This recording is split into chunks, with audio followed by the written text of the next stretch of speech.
Welcome to the first Terrestrial University of the ZKM this year. The Terrestrial University is a regular series of digital lectures, talks, of film screenings in the context of the exhibition Critical Zones, in which we examine the critical situation of the Earth. The exhibition is curated by French philosopher Bruno Latour and Peter Weibel, together with Marta Guenard, Bettina Korintenberg in the curatorial advisory board. Physically, the exhibition is at the moment, of course, closed for well-known reasons. So currently and in the next months, the communication and mediation of the exhibition takes place mostly through digital channels and on the exhibition virtual platform, through digital guided tours and workshops, and through streams events like this one. Today's guest at the Terrestrial University is the artist Armin Linke. Armin is a filmmaker and photographer living in Berlin who documents since many years the effects of globalization and urbanization. In his works, he makes visible the profound economic, ecological, geological changes that are taking place on our planet in the age of the Anthropocene.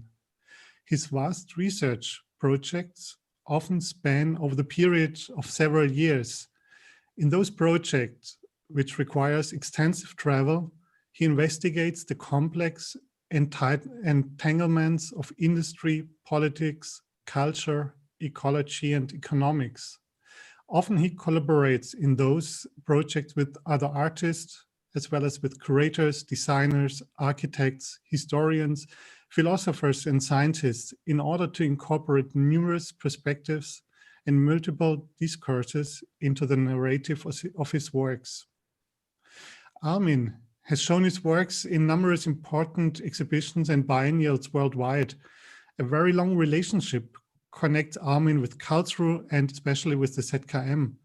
Until a few years ago, he held a professorship at the for photography at the University of Arts and Design in Karlsruhe, with which we collaborated with a study group for the preparation of the Critical Zones exhibition. At the ZKM, Armin's works were represented in numerous exhibitions during the last years. In 2015, for example, his solo exhibition, The Appearance of That, which Cannot Be Seen, took place at ZKM in the context of the Globale. In 2016, he participated also in the exhibition Reset Modernity, curated by Bruno Latour. In the current exhibition, Critical Zones at ZKM, Armin shows the installation Prospecting Oceans, which he will talk about in a moment.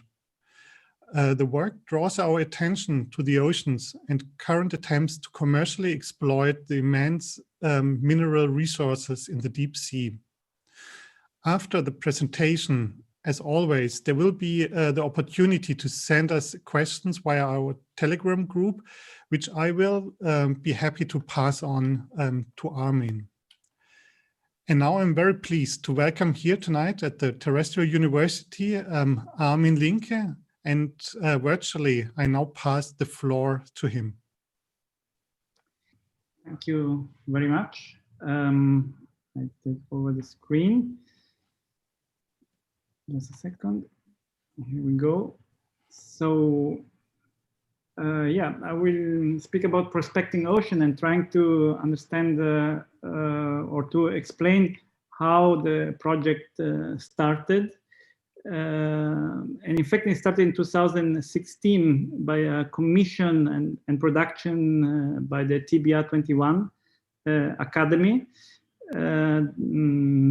That also invited me on the Dardanella. That was an exhibition boat, or is an exhibition boat, and the first installation was first at Edith Ruth's house, and here at the Ismar CNR, that is the Italian Oceanographic Institute. So it was very interesting for the exhibition to have a space that was really historically dedicated to science, but also a space that looks into the Venetian artificial lagoon, one of the first artificial shaping of water on large scale. The Venetian wanted to control the entering of the Silk Road to the Po River.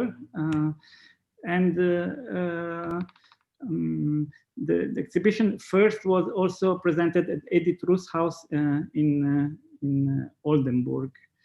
And the main view was, let's say, a film that is also now at ZKM, that was developed together with Giulia Bruno and Giuseppe Elasi. And the whole exhibition was created by Stephanie Hessler, that also then published a book with MIT books. In the show, one of the focal points was the imminent threat of deep sea mining. Deep sea mining aims to extract minerals from the ocean floor, which are needed to produce phones and computers, but also technologies based in renewable energies. The mining operations bring with them huge environmental and social risks, which are mostly deliberately ignored by profit-seeking companies. The exhibition site here was also very important because we were showing images from these remote worlds, from the Pacific or from underwater, in the space where of the laboratories institute, where the scientific practice of really was taking shape in a certain way. The laboratories moved to another new space that was set up in recent years, and we tried also to together with the architects Kumalvetsi, not to touch the walls of the institution. In such a way, the laboratories is part of the exhibition, and all the displays are into the space. And also with the graphic designer Lina van Dersen, we try to navigate, to create a way to navigate the text and to create resonance with the material presented. And one of the important things that we tried also was to create a dialogue with the scientist of ISMAR CNR. That is something that I always try to do in my practice, and ask them to select from the library, from the historical library of ISMAR, materials that would react to the topics of the exhibition. For example, here Isolario from 17th century that was used to navigate. It was the kind of TomTom GPS of the commercial ships when coming near to an island, or Coronelli Atlas. One of the important points was really to look at the history of media, of cartography, but also something more abstract, another technology that is that are legal issues.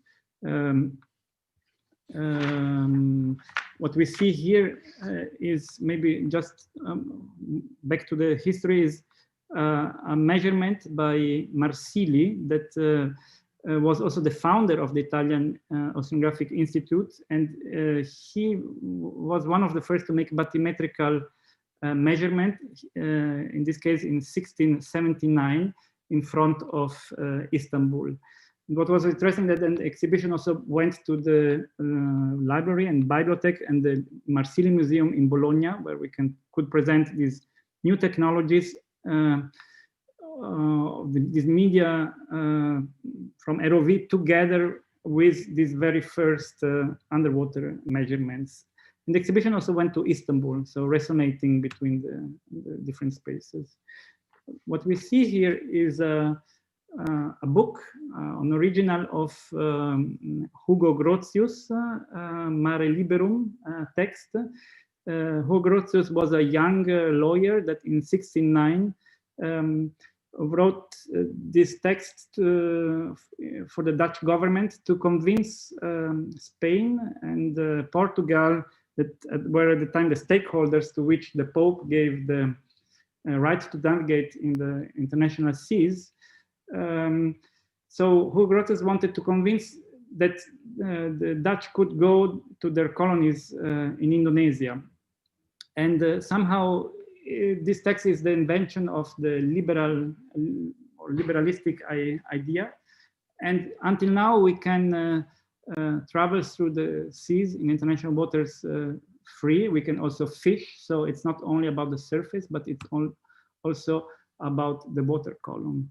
While another piece of important text that is part of the exhibition is the United Nations Conventions of the Law of the Sea, UNCLOS, developed between 1952 and then referencely approved in 1987, that regulates the seafloor in international waters and declares international waters as human common heritage. So when we speak about resources in the sea, it's important to understand all the legal regulations between national waters and international waters. Historically, national waters was how long you could shoot with a cannonball from your port, and then more and more this was then developed into high water, and the distinction now between territorial and international waters is important. So the difference lies between the difference between law that applies to the exclusive economic zones of a country and laws stipulating the rights and limitations in international waters or the area behind national jurisdiction. The EZZ is under each country jurisdiction. The area beyond national jurisdiction is designated common heritage of mankind, from which no single nation shall profit exclusively. Mining is currently only permitted according to specific countries' jurisdiction in their respective EZZ, but not in international waters. However, the International Seabed Authority, ISA, a UN arm located in Kingston, Jamaica, tasked with the administration of international waters behind national jurisdiction, has already begun to distribute claims to sponsoring nations for purposes of exploration, but also soon exploitation. And also, each country now is trying to expand, showing that the continental shelf is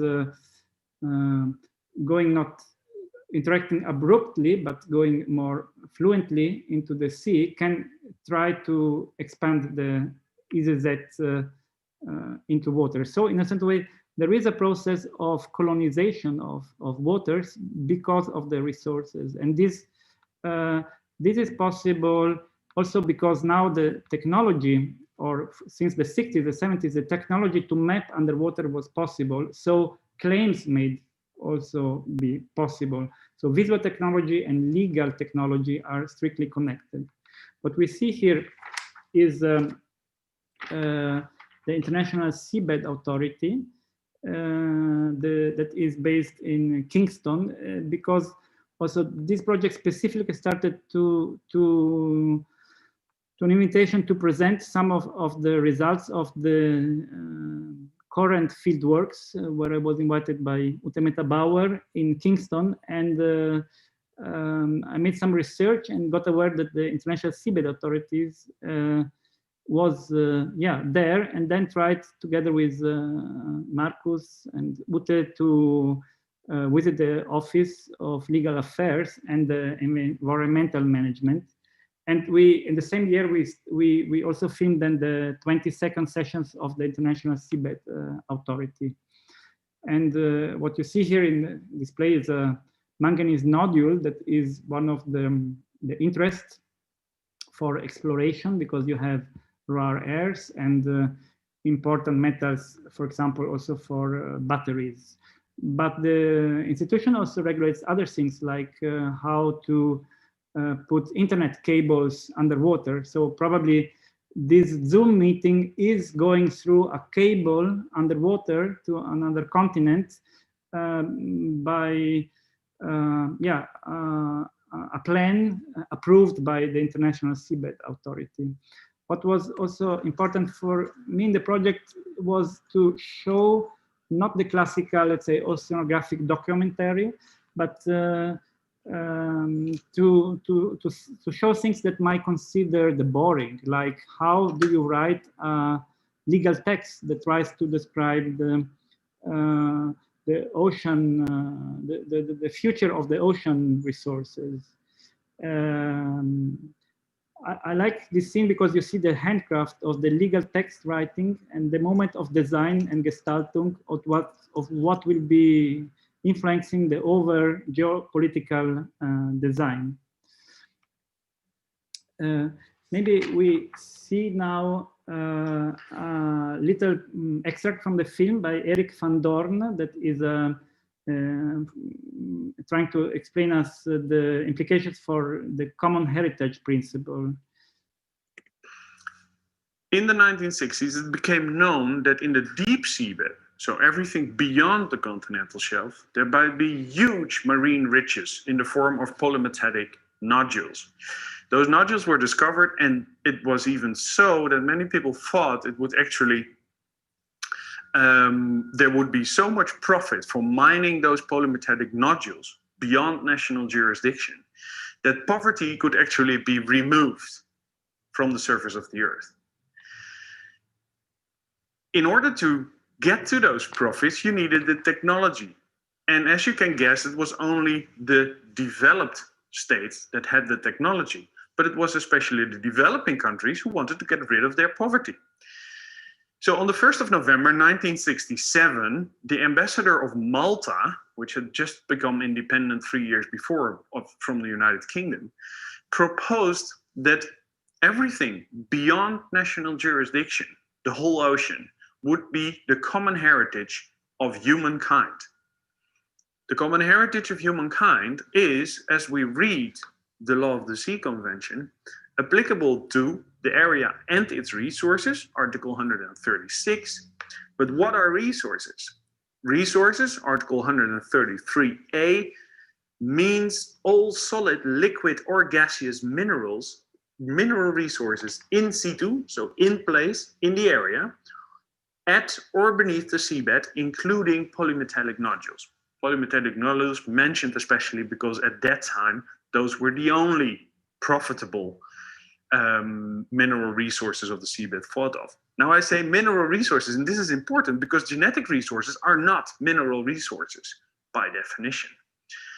So all living resources, it is said, would then still fall under the freedom of the high seas, since there are no special rules within the Law of the Sea Convention on them. So it's still the old rules that applied since Hugo Grotius, 1609, the freedom of the seas. But since there's a lot of money to be made from them, developing countries, of course, suggest that this should also fall under the common heritage of humankind. And this is the issue where I want to get at, that the common heritage of humankind might just actually have a broader application in the end after these negotiations on a new implementation agreement will be settled. That will take a while. Yeah, so the new frontier is also biological resources. For example, here we see a picture of a black smoker from Marum ROV. And what you have here are also, together with the black smoker, specific bacteria that can do chemiosynthesis. So they can transform substances that are considered toxic for our normal biological life, like methane or sulfites, into sugar, into energy. And of course, chemical and pharmaceutical industries are very interested to understand these processes and to replicate them, and also to patent this process. But now the question is, if these microbes, where are they? Are they in the water column with Hugo Grotius, or are they on the seabed with the UNCLOS, so 1980s? And what we see here is the laboratory at MIT of the Chisholm laboratory, where, for example, the whole genome archive of the Proctococulus bacteria is stored. So you have other kind of informations that is not only the geological core, but is basically genetical information. For these issues, there is at the moment discussions basically to invent this new law. So last year we should have also presented the exhibition at the Columbia University. This was postponed, but also the Intergovernmental Conference on the International Legally Binding Instrument under the United Nations Convention on the Law of the Sea on the Conservation and Sustainable Use of Marine Biological Diversity of Areas Behind National Jurisdiction was also postponed. But we see the urgency of this topic. A first part of this project presented at the Edith Rus House was used doing footage extracted from the servers of the German Oceanographic and Geologists Institute Marum and Geomar. Here you see a picture. I looked for about 1 week into the servers for the videos that the pilots record of the images that they see on the screens, and then they record it during the various campaigns. The images that are made here are really operational. They are really used to guide the ROV that is maybe 4 kilometers under the ship, but they are recorded in case the scientists might check something for their scientific papers. They have a very strange quality as they are so complicated to produce. Maybe there are 80 persons working on the ship. You have 2 captains for the ROV, you have 2 captains for the boats, you have 10 scientists, only 1 scientist is allowed to speak with the pilot of the ROV. So they require huge investments, almost like a James Cameron Hollywood production. And for me, it was interesting in the artistic practice to transform this operational image into a more aesthetical image. But maybe it's more interesting to hear what Anne van Roosen, that is a biologist, that is one of the scientists that we met at the International Seabed Authority, specialized in ecological assessment, can say about this medialization, of this viewing the images from spaces that are impossible to reach for human body. We don't know what is there, and it's a big task to get an idea of the biodiversity there. When I started to work with ROV, I was on one hand amazed to see what we could do, because all of a sudden we worked in an environment of 4,000, 5,000 meters. We were working there like we would work on a mud flat. We were seeing what we were doing. Before that, we were working in the deep sea blind, actually, by lowering grabs from a ship. But now we walked on the seafloor like you would walk on a beach or a mud flat. But still you see, it's not perfect because you have these arms and you need to collect these very tiny, delicate specimens. So what just happened here is that a sponge was collected and then we lost it again. So also how much time it takes to collect one specimen, and then we know something about one sponge. And so while there are thousands of sponges, we have 2 pilots which are driving both the ROV. They need to keep the ROV in place, and they need to steer these arms to collect these tiny sponges with a stalk as fine as a needle. So here he grabbed it again. So the trick is to get it here in the shelf. You see the shelf is being opened. So to get it in the box, and then it can be brought up. So it's like, but not maybe, but it's nearly $1 million sponge. If you imagine how much it costs to go with the ship.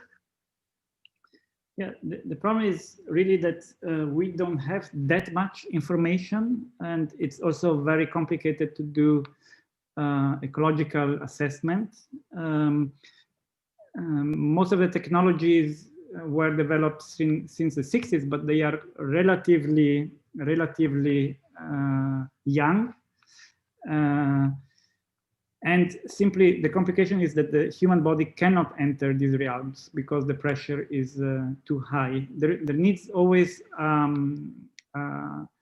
a mediating tool, in this case, an ROV. And at the very beginning of the film, we also observe at the NTNU University in Trondheim, where I was a guest in the Art Academy that is part of the same scientific university. For example, here, this is a test for a remote operated rovers. And yeah, we filmed one student that it was his first time to navigate underwater. And we decided also in the film to select a scene during the night because it expressed well how human beings simply have to operate in no visible condition, in a complete other remote space.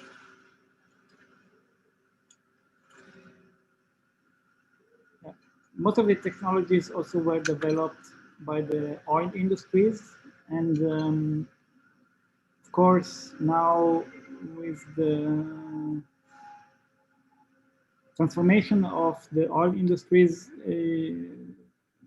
yeah, now interests are looking for new deployment of this technology.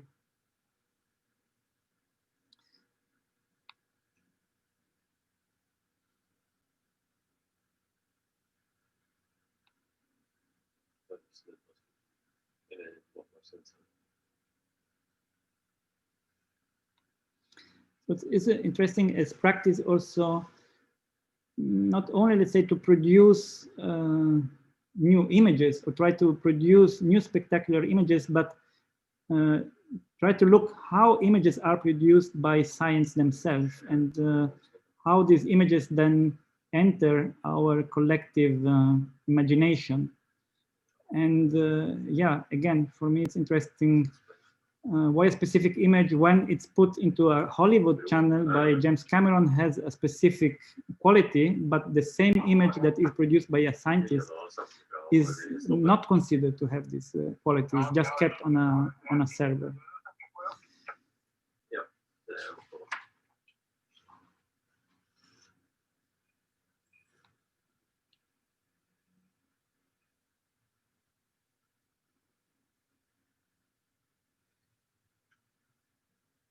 Deep sea mining endeavors rely on knowledge created by public university and private research institutes. They are technologically advanced forms of extraction, requiring high-tech engineering to withstand water pressure and sophisticated cameras to visualize which cannot be seen by the naked eye above sea level.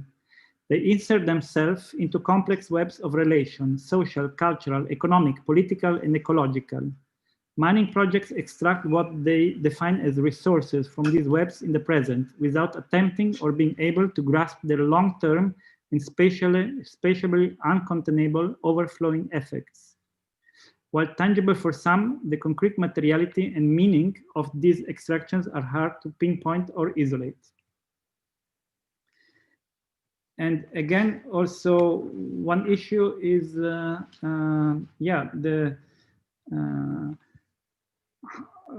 how to implement ecological assessment, because the machines can see, the remote operated machines can see only to a specific definition with the camera while they roll around the space. But to look into the smaller living creatures, you need really to extract, again with the ROV, sediments that then you have to look into the lab. And this has other costs and other timing that are now critical in a certain way.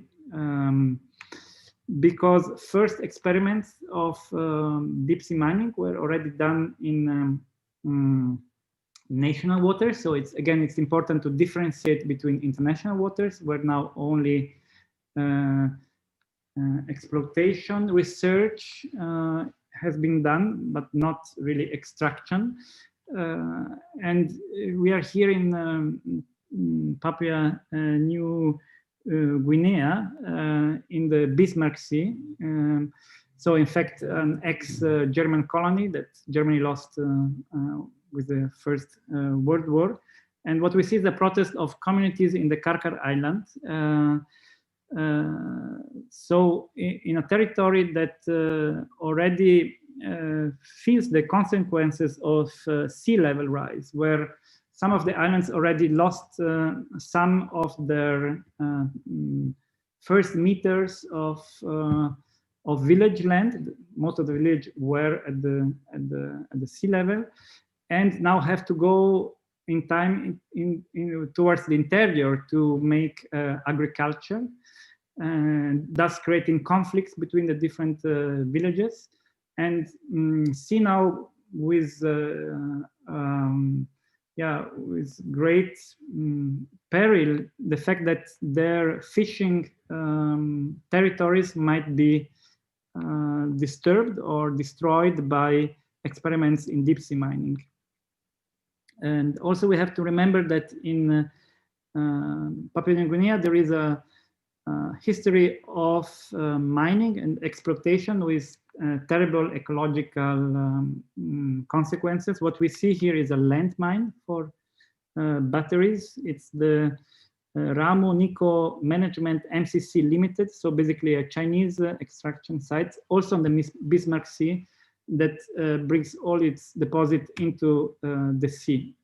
So we tried together with Julia Bruno to, through Brot für die Welt, that is a German organization, to contact a local activist group and to reach these communities.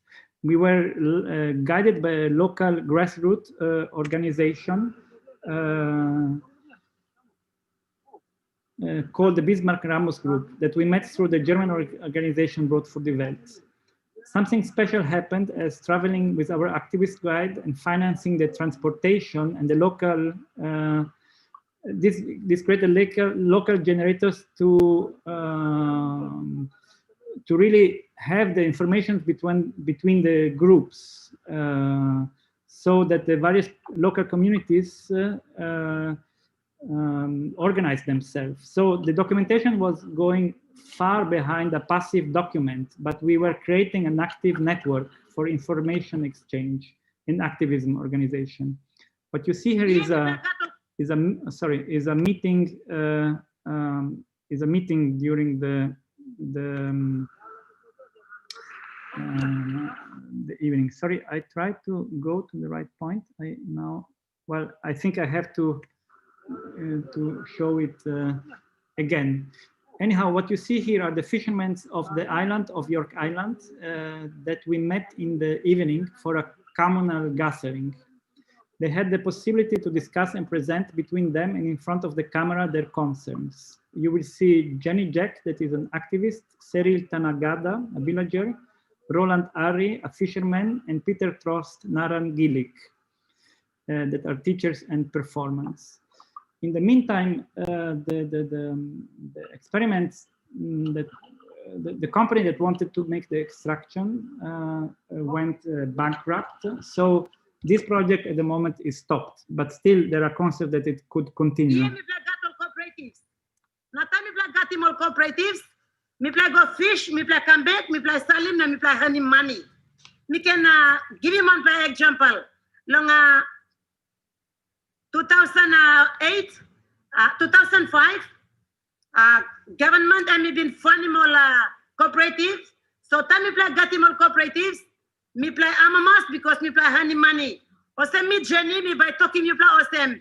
Me one play grassroots Mary, me Mary block place. But now me amamas osem, me can pull him card because me any money long fish. Now me got him card lo this la time. So here me stand up on behalf of people blow me played like Tokosem, me play no like him this la experimental seabed mining and by come now operate lo yellow so wara blow me plan. Now one blow people something me play no like him because any experiment. We are not guinea pigs, me play no animal. Now only come now make him experiment lo me plan. Yeah, me play me stand up on behalf of all get a congregations or denominations. Me play booming mouse one time, even one time Cardinal Rebut, me play no like him this like experimental seabed mining. Lo come now operate lo year. I think number one something through you people are all get up people. long Duke of York na is na Britain na Papua New Guinea concern lang yan. Dus la seabed mining een nuclear idea, nuclear thinking, where government one time certain companies only come along exploiting resource belum mipla. One plus something where mipla all get no I worry too much na start mipla thinking long mipla na future generation. And number one. Number two, seabed mining. It will not benefit the people, but benefiting government one time, the companies, all foreign companies. So this plus, you got plenty contributing factors. So I'm just tolongannya, I'm concerned on mipla. Seabed mining, a new concept, technological concept, where mipla no clear. So government, minosawe, and all signing agreement finish on that as all mipla government ya, mipla voting government. Mipla no long, mipla educated. Mipla no primitive. We are not primitive. We are educated. Now mipla can look him save. Mipla look save long. When I'm kind trick, when I'm kind deceptive move long or deceiving move long all company. Long come here na try and exploit him or resource long mipla. Mipla no more long. Mipla look save finish. This pala think long government a company. Am I wrong? Na wrong altogether. I'm standing here in front on behalf of my my people, and this is a big issue. This is something big issue state where only been testing lo one blahap. No, nah. This seems to be the first time all about this is something lo. Plus lumipla. Now, as I'm talking here in front, I like to talk because my life depends entirely on the sea.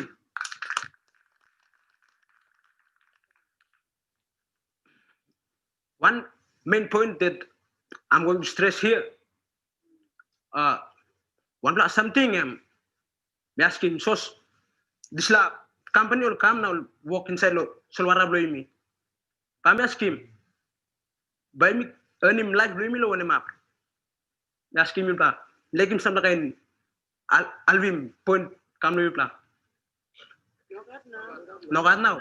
So I absolutely go against the idea of what the seabed mining to operate here in my island, because our life is. Yeah, so we also visited the sites where this first machine were developed, the testing grounds of the Canadian company that was financed by Oman funds and Russian mining and telecommunication companies with Chinese participation. And we try to to look also on the others on these developments that, as I said, now were stopped.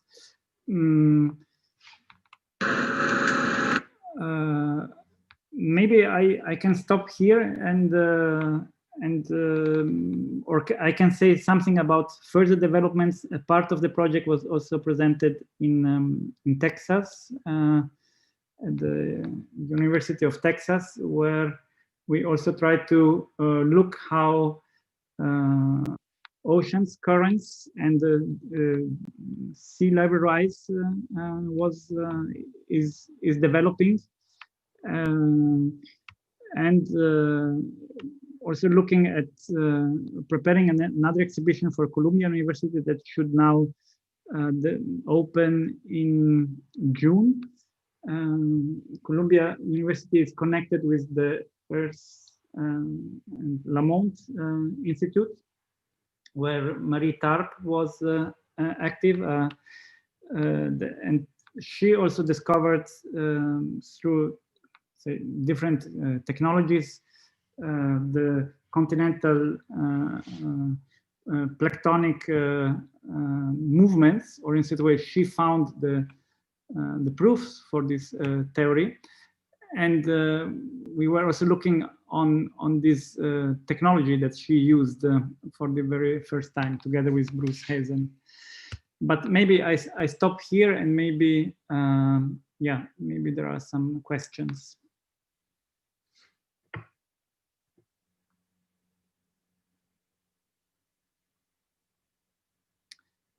I don't know, Philip, if you have some questions. I think your microphone is off.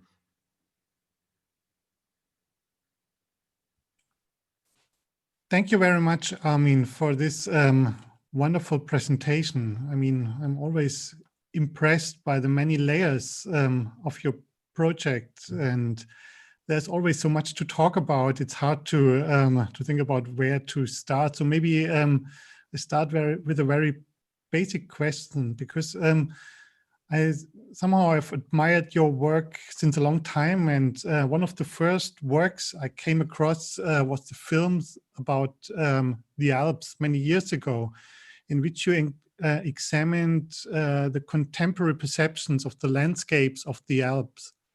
The film was also based on long time, several years research, and I think the artistic language you developed back then in this film can be somehow considered a precursor to prospecting oceans. So with this film, Alpi, in 2011, you were intensively involved with land masses. When did you turn your interest from the land to the sea, and especially to the exploitation of the seabed? Because I think also, I mean, this is a very urgent and contemporary question, as you also explained how this exploitation is taking place just now, and legislation is done also now. Yeah, maybe I can share maybe something also of this project. So this was edition that we developed together with Piero Zanini and Renato Rinaldi. And this is started also, yeah, I was traveling since a long time around the world to try to photograph infrastructural changes, like, you know, water dams in China. And Piero Zanini also told me, well, these kind of changements are happening very near from Milano. That was the city where I was living about 10 years ago. And through all 5 nations, through all 7 nations, or through these 5 languages that are spoken. So in a certain way, the idea of the film was to look at far away from specific cliches, but really show the Alps as a kind of geopolitical and ecological laboratory. And in the whole film, we try not to show never directly the landscape, but always to show the representation of the landscape. So we use only one lens, the 50mm lens, without moving the camera. Normally in Alps film, you would use the wide angle, or you would pan continuously the camera. But also we start the film with a Indian film troupe that comes to the Alps because in Kashmir at the moment there is the war. So in that way, it was a way to try to speak not about the Alps, but about how the landscape is depicted, and how this depiction is connected directly with the use and of the resources of the landscape, in a certain way, being it also touristic resources, or, well, or being the Alps, let's say, the colonies of the nations that formed in the 16th century, through which the resources were extracted, that were, or that are, water resources that are now used to produce energy, that are the woods, that are So in a certain way, you have exactly there where you would not expect, you have the history of contemporary colonization. And this was what we tried to do with the Alpi film. Yeah. Well, I mean, the oceans, which kind of the new work is about. I mean, it's kind of also in a very important chapter in the whole exhibition, Critical Zones. I mean, next to your work, for example, there is the installation Oceans in Transformation, the architecture of the continental shift by territorial agency. And we also had a kind of terrestrial university some time ago also with territorial agency. And this work addresses the complex dynamics of the oceans that humans still barely understand, and for also they don't understand their impacts on climate and the other biological foundations of human lives. So the fragile ecosystems of the oceans are at the moment under enormous threat from the mining of raw materials. And also artists like Jürgen Klaus, which is also represented in the exhibition, were also, he was also very early to point out the importance of the oceans for life on our planet.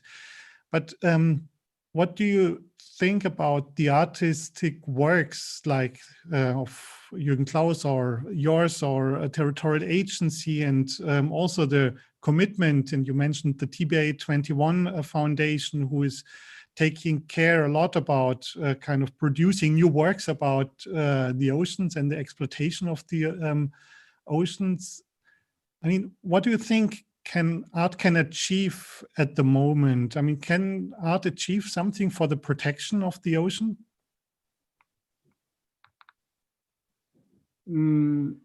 I think what is important is, yeah, to look how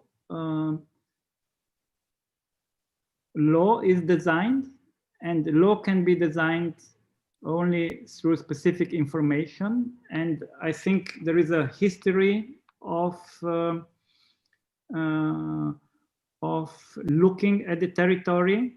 And this is something also that I learned from Bruno Latour in a certain way, that how does through the project Modes of Existence, which then brought to the Appearance exhibition, is how is information circulated into law system? How is it circulated into science? How is it circulated into politics and religion?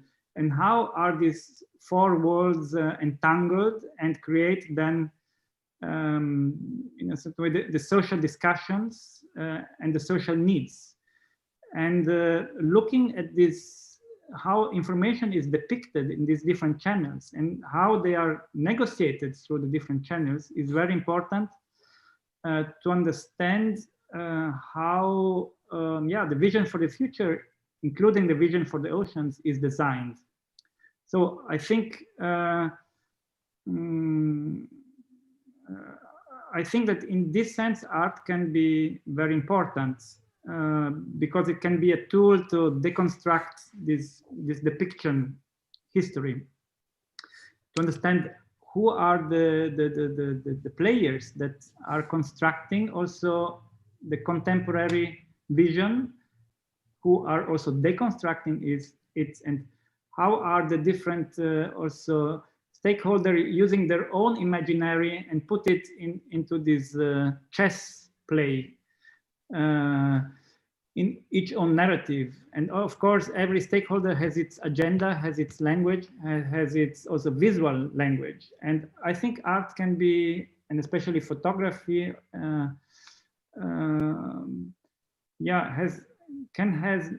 can have now the role to decode this system of images. And this can be an important tool to plan our future. So I think it's very important. But it's also something that I learned in the last year, really through these collaborations, because you mentioned Anthropocene Observatory.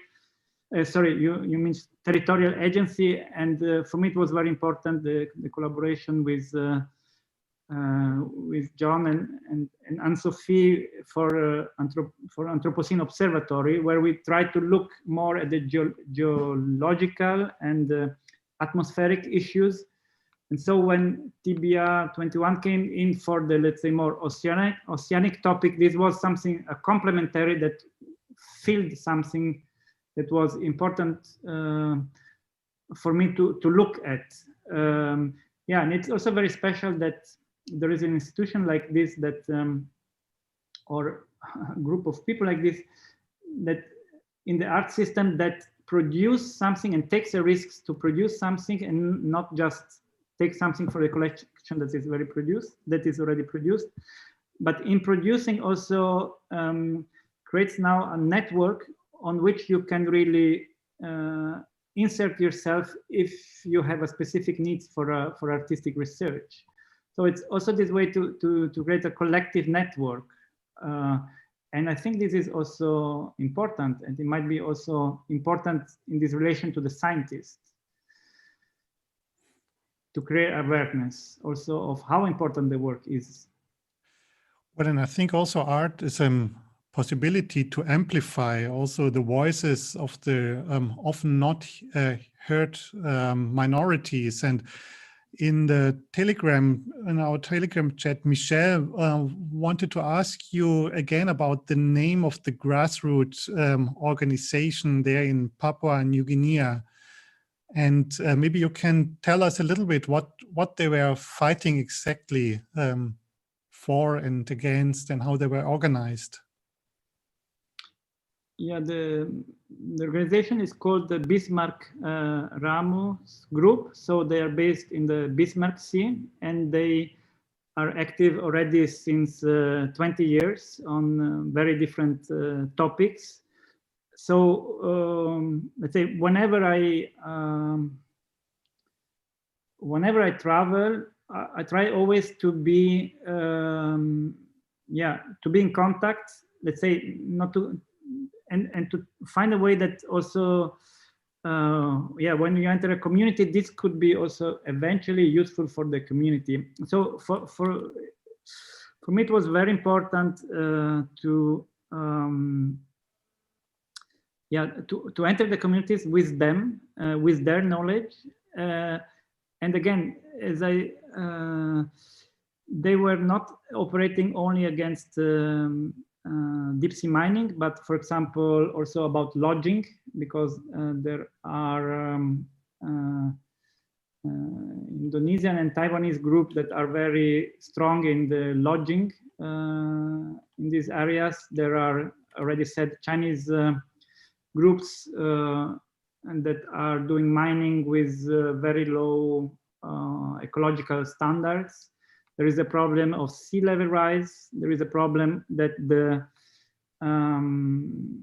fishing rights have been sold to other Asian companies that bring up their industries, that's like kind of ship industries. So there are a lot of local issues. And of course, in Papua New Guinea, there is a historical problem because it's a quite recent nation. It was under Australian directorate until the 70s, 80s. And then the constitution was maybe not federal enough. So the local communities and the local government is often in contrast with the central government. And yes, it's a activist group that really starts from a long tradition of grassroots working. So also, yeah, for the work, it was really important also to look at different activist group and try to understand for which one to work. But again, it was also a way to we were paying for the boats and the gasoline traveling around, and then on our boat there were also other people that were engaging also in other topics. Or so it's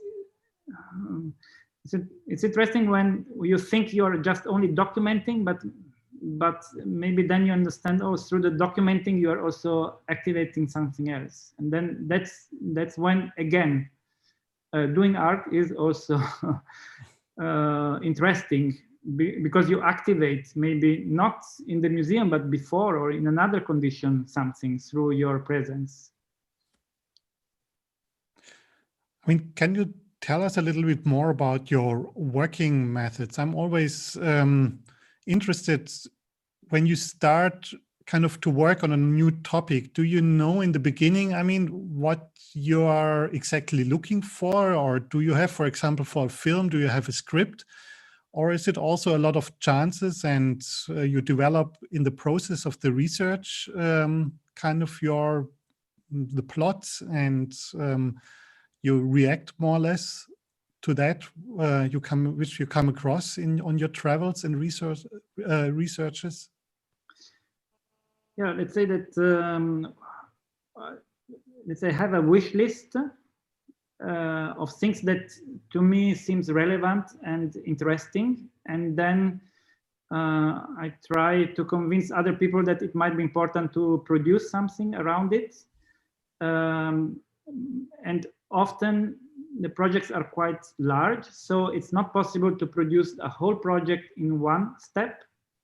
So often it's like this, that projects are divided in different steps. So for example, also here, first there was the project Edith Ruth's House that was co-financed by the Ministry of Education and Science in Germany. And through this, we got access to Geomar. And then the other steps came, for example, to go in Kingston, then you meet the right scientists, and then you can go back again to the laboratory because you think that they are interesting, and through them maybe you know also activist group, and the activist group know other people. So it's a kind of chain of relations. And so in the end also the art piece is a kind of collective knowledge piece. You just need to bring the pieces together, and often this is only possible, again, as I said, also in a collective way. So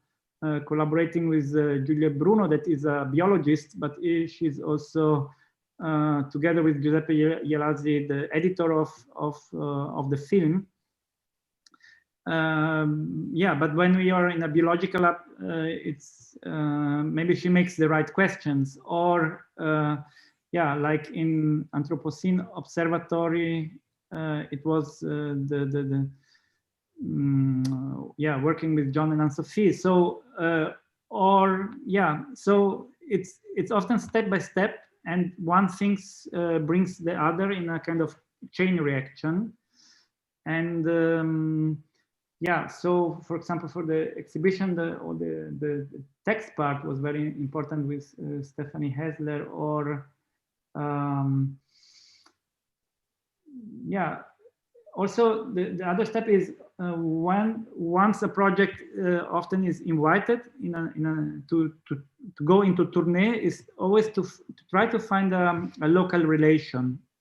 So for example, bringing it to Venice, I thought the collaboration with the local Oceanographic Institute was very important, because this also gave somehow strength to the project, or bringing it to Bologna and having then access to different scientific contemporary materials and also to the historical ones.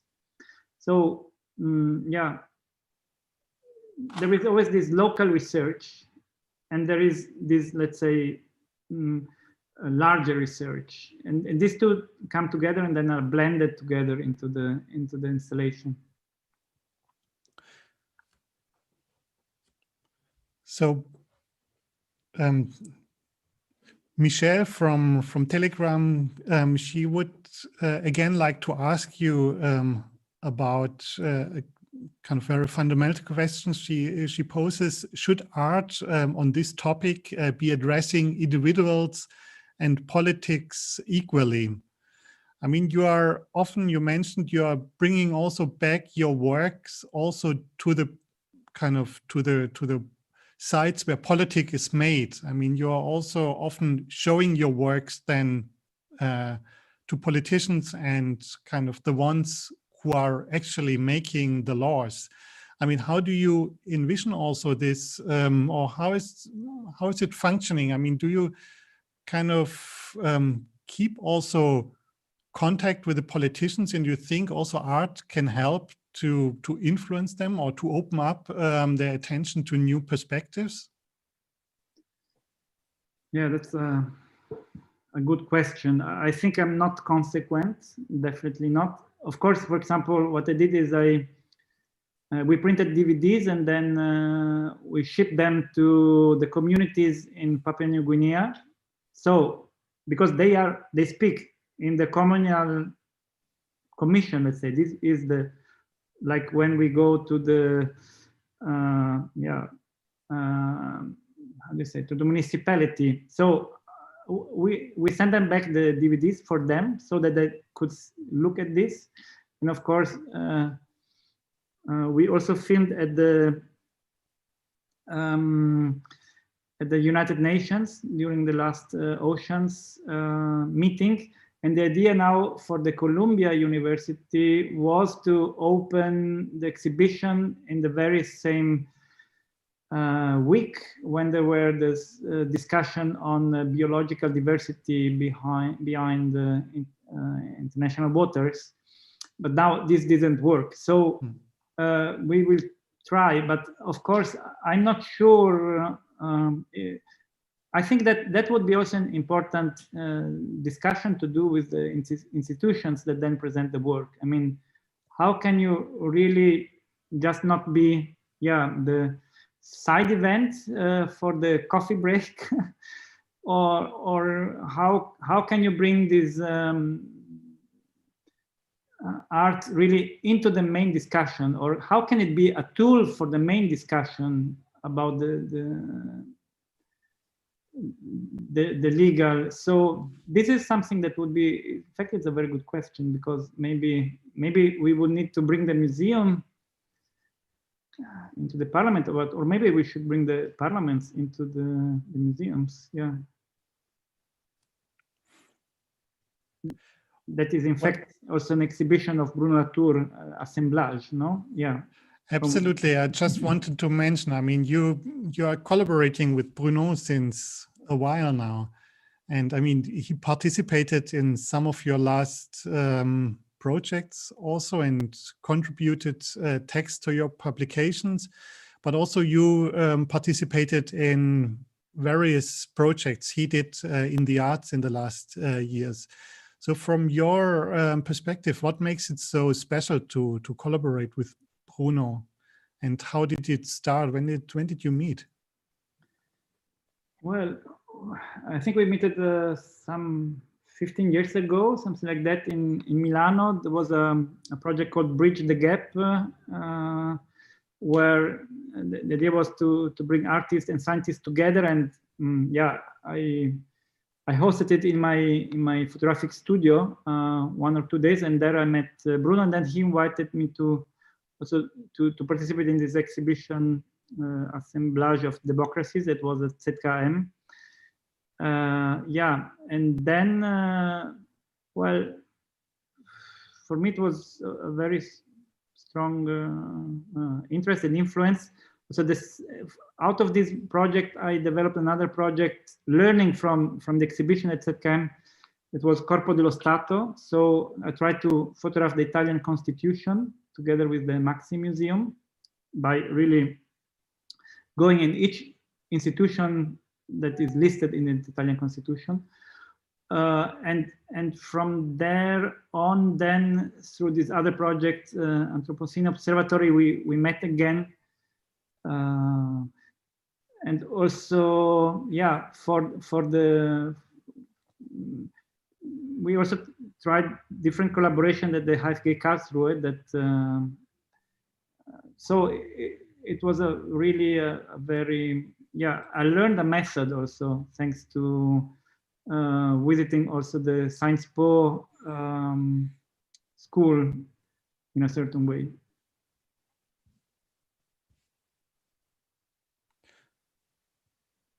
On the digital platform of our exhibition, we also show a second work by you, kind of the digital realization of an installation called Blind Sensorium, Il Paradiso del Anthropocene. There is also Bruno Latour with a video, or you have a video with him in this. It's an archive of different, well, interviews you made during your research on the Anthropocene. Can you tell us a little bit about this work and why you choose it also for the digital platform? Yeah, so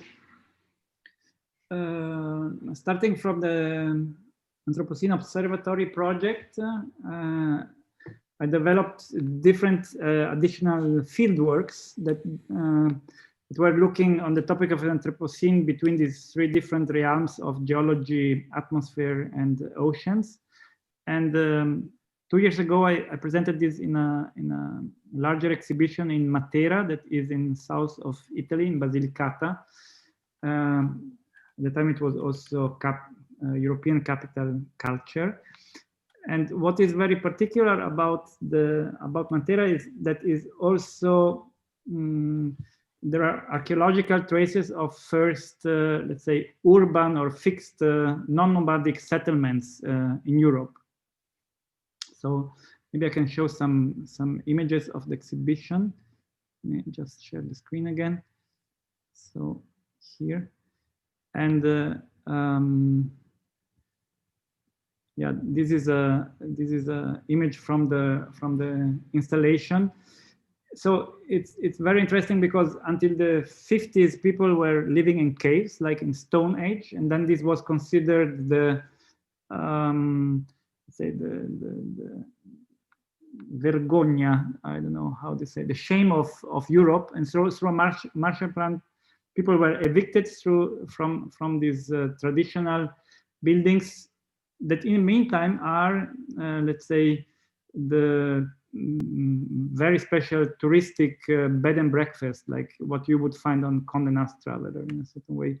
And what we tried to do in the exhibition was to look at these traces, basically, of the Holocene, and make the exhibition in the deposit of the archaeological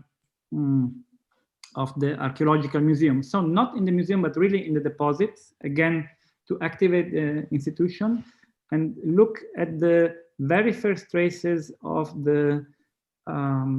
agriculture. So basically looking at the very moment of invention of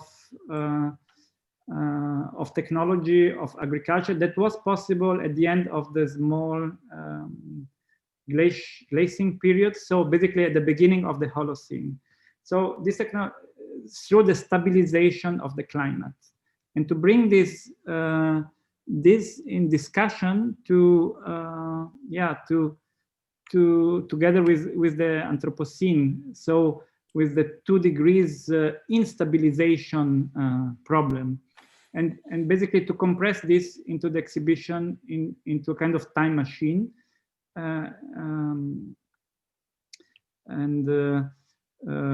Yeah, so this was a tentative, and the exhibition was trying to go through different topics on how to look at time, how to look geological time, and how these times from the Anthropocene would connect with this past, and also with the future. How, again, we have to plan our future. And these interviews are part of say a time core that we installed in the exhibition, where it was possible to look at a film of almost 2 hours, but also to go into looking into different voices from scientists, activists, all around these topics. And it was also quite interesting. We had the research group, the working group from the HFG of critical zones coming, and we had also different workshops. So the whole exhibition was also thought more as a workshop space, where different students or researchers students also from different school levels could participate.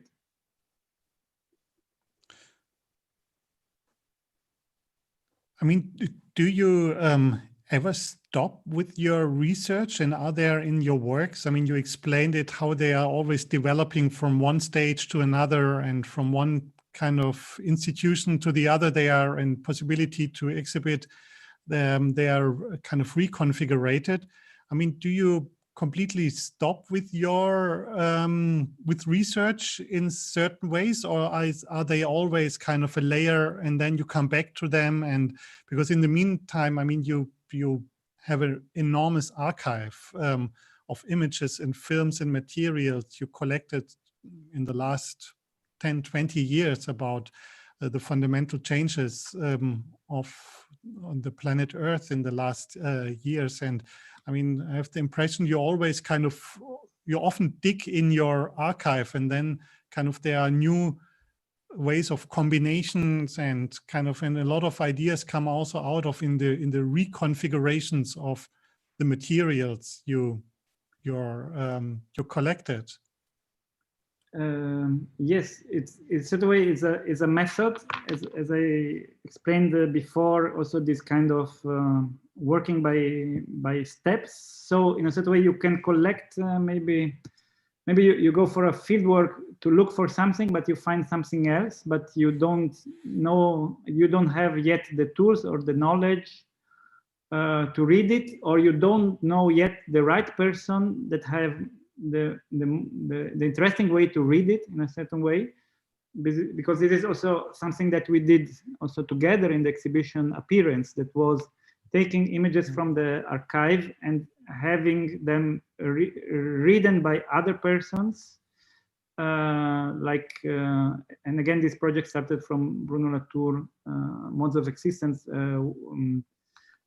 project, because this is also interesting that the same picture, yes, I can, as a photographer, take it and frame it and put it in the art context and say, okay, this is how I see the world. But maybe it's more interesting to create these images so that they can be a trigger to discuss if this vision is interesting, or if this image can trigger maybe another discussion.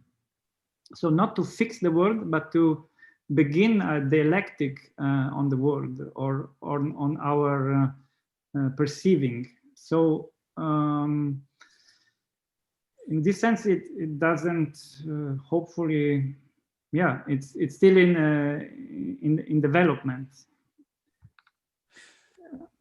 Well, Armin, I mean, in view of the advanced time now, I mean, we could talk, I think, forever, but thank you very much for all these very interesting explanations about your works and about your working methods.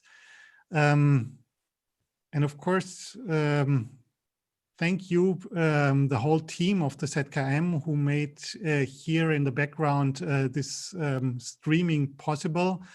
The video studio, the communication department, the museum's communication, our educational department, and of course, my dear colleagues from the curatorial department. However, I don't want to release you from this Terrestrial University without pointing out our next programs. On Wednesday, the 3rd of February, there is another critical break on Instagram about dragonflies and stromatolids. And on the 17th February, there will be the next Territorial University with the artists Uriel Orloff and Lily Carr with the titles When Plants Tell Stories.